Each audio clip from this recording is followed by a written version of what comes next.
guys, I'm Adam Wilborn from WhatCulture. And I'm Andy Murray from WhatCulture. And don't forget you can get the news as a podcast by searching for WhatCulture Wrestling on either iTunes, Spotify, or wherever you get your podcasts from. But coming up today, the latest results from another awful night of the WWE Draft. But hey, we've got new tag champions, so I guess that's something. And backstage reaction to those Fox sort of NFL segment-y things that were crap. This is the news. Right, so I guess we've kind of got to start things off by talking about a segment that really has drained my will to live. I'm not talking about Bobby Lashley and Lana, although we probably could tear that piece of crap apart for 5 minutes as well. Seth Rollins burning down the Firefly Fun House. Now, Seth's evening began with an interview backstage with Charlie Caruso. He rifled through his usual array of bollocks and said he was going to go and find the Fiend, he was going to burn him down, he was going to do this, he was going to do that, he was going to do all these things. Later on, or maybe it was just before, I can't quite remember, the night was so full of crap that it has kind of totally clouded my memory. He was the #1 draft pick, all that cool stuff. Later on, he tracks Bray down. Surprise, surprise, he finds him in the Funhouse, so I have no idea why it really took him so long. But the segment starts, Bray's kind of fannying around with his puppets and stuff. He eventually sends them away. Seth barges in, all the puppets are like, oh no, please, Seth, don't hurt him. Bray pops to his feet after getting battered. He says, please, Seth, why are you doing this to me? Please stop. Seth just keeps battering him, gets booed from almost every corner of the arena because that's just kind of a dickish thing to do. And then, in one of the worst acted things of all time, proving that Seth Rollins is the worst wrestler of all time, not really the worst wrestler of all time, but you get my drift, he kind of looks all angry and goes, burn it down. Sets a match, like, you can't make this up. He strikes a match, he sets the table on fire, the Firefly Funhouse burns down. Take it away. It was crap. It was really, really crap. I don't know where to begin. I mean, I should probably start talking about this. I have a lot I want to get off my chest, but just that segment right there was awful. Seth Rollins, the guy who in theory is meant to be your most over babyface in the company as champion, burns down the one segment people like every week on Monday Night Raw. Was that a double turn? I mean, Brian Alvarez tweeted that after the show. Was that a double turn? Or are they just that dead? I don't know. I genuinely think WWE are going to be like, hey, what a brave guy Seth Rollins is, burning down the Firefly Funhouse. He's on Team Hogan, so surely he's still babyface. They're fighting at Crown Jewel, despite the fact that Bray Wyatt's already on SmackDown, although maybe he could be the big, what did they call it? The big trade or blockbuster trade or something coming. The draft's just happened. It's just happened. Oh, God. It was terrible. Shall we move on? Yeah. Because I meant to hear, I should clarify, I meant to hear talk about the WWE Draft. But I'm going to talk about it in a roundabout sort of way because I have a lot of things I want to get off my chest, okay? Last night's Raw was absolutely terrible. All right, the only good thing, there was a saving grace here. The only good thing on Monday Night Raw was the pro wrestling. There was some really, really good matches last night. Buddy Murphy looked great, Ricochet looked great, the Viking Raiders, you know, looked fantastic. We'll get onto them. Andrade, fantastic. But the thing is, Vince McMahon thinks WWE is too pro wrestling. So we can't talk about that. We have to talk about every other element of bollocks that surrounded this show. Let's start with the draft, shall we? As we mentioned, Seth Rollins, #1 pick for Monday Night Raw. Very good. Brock Lesnar, #1 pick for SmackDown as WWE Champion. Some big moves to tell you about. Charlotte is on Raw. Andrade is on Raw. Aleister Black confirmed on Raw. Aside from that, is there anything really I need to mention in there about big moves? Everyone kind of stayed where they were. Humberto Carrillo, who was listed on SmackDown's draft pool thing, he got drafted. Anyone else? Is there literally anyone else that I need to mention on that list? Liv Morgan's on Raw. There's another one who was part of SmackDown who wasn't in the pool at all. Chad Gable. Anyway, so go for it. Go on. Go on. Let it out, big guy. People are saying, let it out. I even saw people tweeting me saying, hey Adam, well what about now, considering they've got the likes of Humberto Carrillo and Andrade on Raw, does that mean maybe we're going to finally get them a push? And do you know what? A couple of months ago I'd have said, yeah, I think maybe put Andrade in and around the title picture, imagine the stuff that he could put together with Seth Rollins. No, that's not going to happen because WWE don't know what they're doing. They're awful, right? Forgetting forgetting the fact that Seth is a heel or a baby face and burned it down against Bray Wyatt, right? Natalya teamed with Lacey Evans in a tag team match against the Kabuki Warriors. Oh, they got drafted to Raw, by the way. Natalya teamed with a woman she put through a sodding table in a last woman standing match 7 days ago. Apparently, that feud that's been going on for 2 months has now been resolved because one of them put the other one through a table and everything's okay now. And now they're a tag team and, oh, they got beaten. But this is the storytelling promotion. They tell stories. They tell good stories, guys. Lana had a segment with Bobby Lashley where she was getting a massage. Oh, God. Why? Who knows? But she kept saying, I like it harder, I like it deeper, because, you know, like a penis. Yeah, flip me over, she said. Like, or will I flip?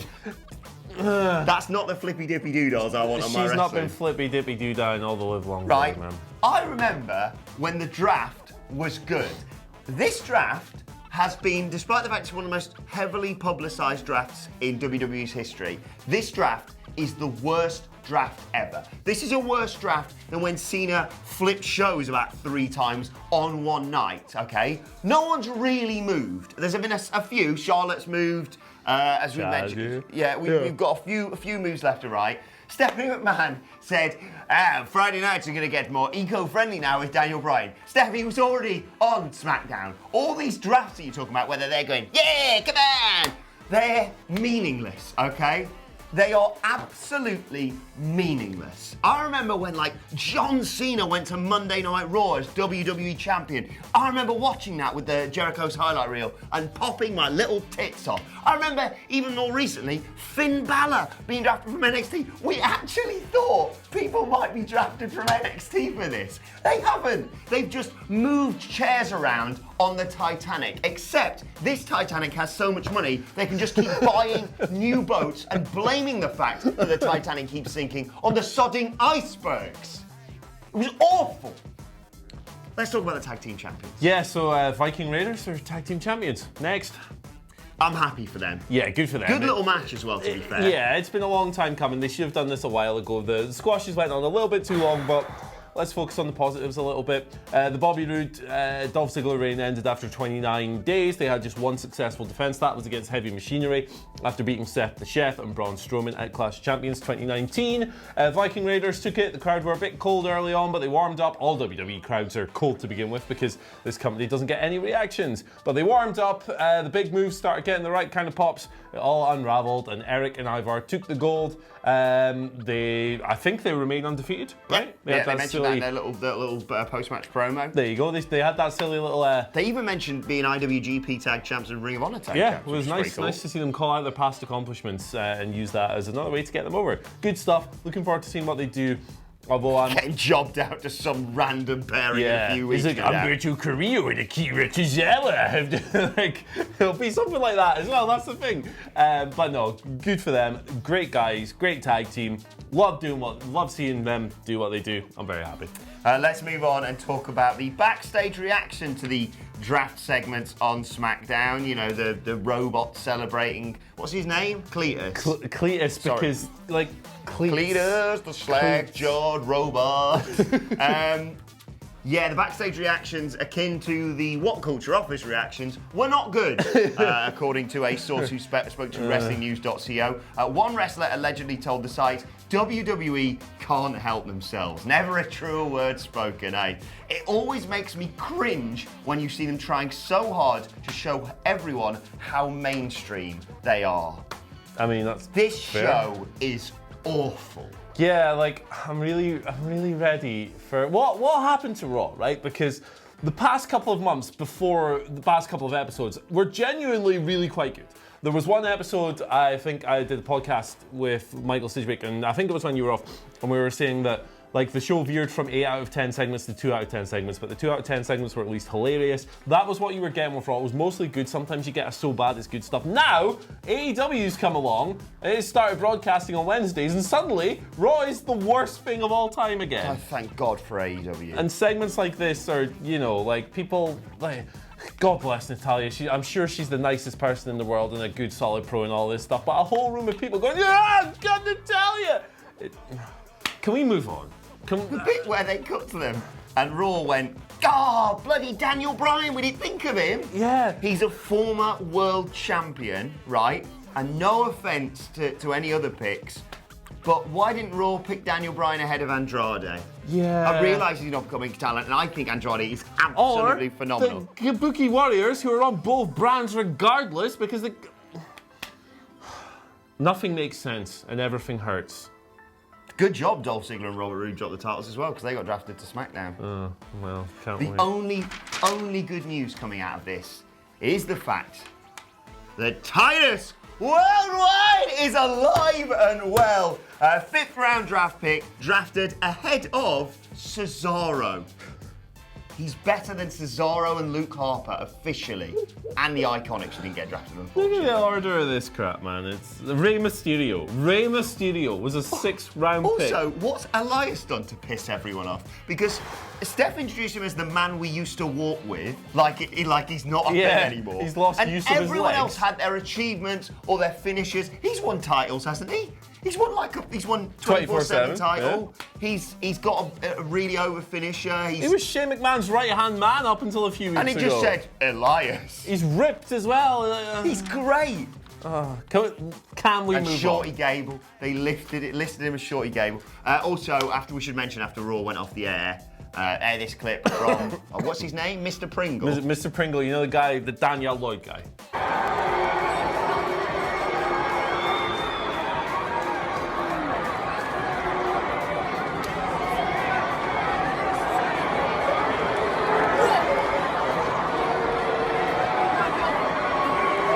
Yes, this was tweeted out.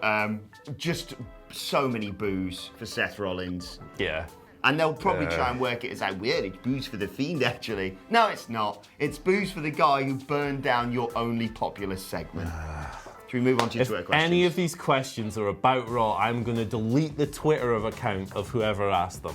Hashtag Coley gives us our first Twitter question of the day at WhatCulture WWE, who says, with WWE teasing the Street Profits against the OC, who do you think will be the third man to team them up with?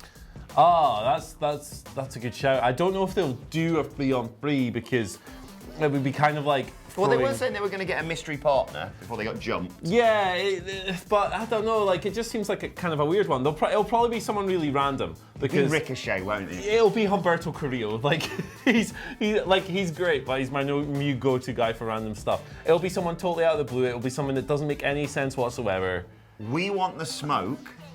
Which wrestler had an angle where they smoked a few years ago, who's really over as Rob well? Van Dam. R-Truth. Oh, fair. Remember?